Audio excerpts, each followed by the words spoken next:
बिहार की राजनीति में इस समय कुछ अलग ही खेल चल रहा है, जहां एक तरफ चिराग पासवान एनडीए को 225 सीट जीतने का दावा कर रहे हैं, तो वहीं दूसरी तरफ पप्पू यादव ने बोला कि मर जाएंगे लेकिन कभी जात पात की बात नहीं करेंगे। वैसे अगर देखें तो बिहार विधानसभा चुनाव को लेकर कई नेता इन दिनों बड़े बड़े बयान दे रहे हैं। इसके अलावा बिहार में एनडीए का भविष्य भी बता रहे हैं। हाल ही में एक निजी चैनल के कार्यक्रम में शामिल होने पहुंचे चिराग पासवान ने बिहार चुनाव में एनडीए के लिए सबसे बड़ी चुनौती पे अपनी बात रखी।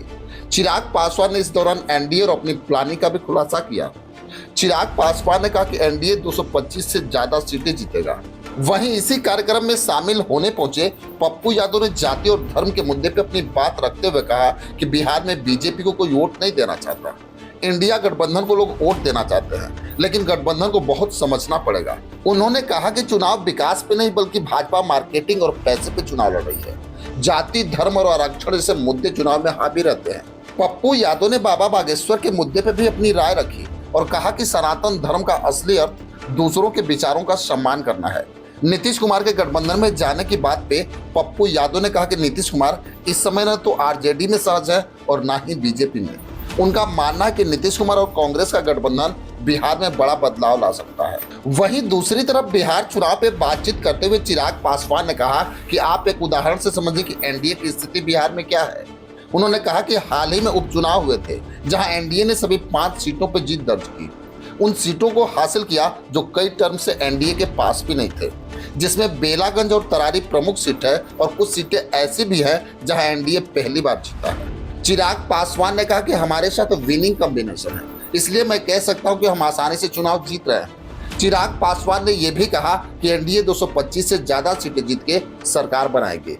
चिराग पासवान ने यह भी कहा कि मैं जितनी सीटें कल्पना करके रखा हूं उतनी सीटें मुझे जरूर मिलेगी। उन्होंने कहा कि मेरी पार्टी को एनडीए में वो सम्मान मिलेगा जो कहीं नहीं मिलेगा। वहीं चिराग पासवान ने यह दावा किया कि 2030 में वो खुद विधानसभा का चुनाव लड़ेंगे। चिराग पासवान ने नीतीश कुमार के नेतृत्व में चुनाव लड़ने की बात भी कही। उन्होंने कहा कि बिहार में पलायन रोकने के लिए शिक्षा, उद्योग और बुनियादी ढांचे पे ध्यान देना होगा। बिहार के विकास और राजनीति पे खुल के बात की।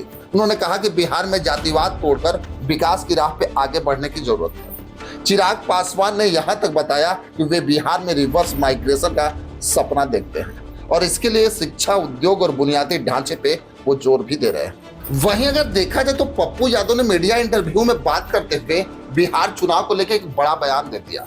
उन्होंने कहा कि वे मर जाएंगे लेकिन चुनाव के लिए जात पात नहीं करेंगे। उन्होंने मुख्यमंत्री बनने की इच्छा जताते हुए कहा कि सीएम का सपना देखना चाहिए, जनता तय करेगी कि कौन सीएम बनेगा। पप्पू यादव ने कहा कि नीतीश कुमार अस्वस्थ जरूर हैं, लेकिन वो अभी भी बिहार की राजनीति में प्रासंगिक है। बीजेपी अकेले चुनाव लड़के देख ले तो पता चल जाएगा कि क्या हाल होगा उसका। वहीं इंडिया गठबंधन कांग्रेस के बिना चुनाव लड़के देख ले, जो आदमी संघर्ष नहीं करता वो कभी जीवन में कुछ पाता नहीं है।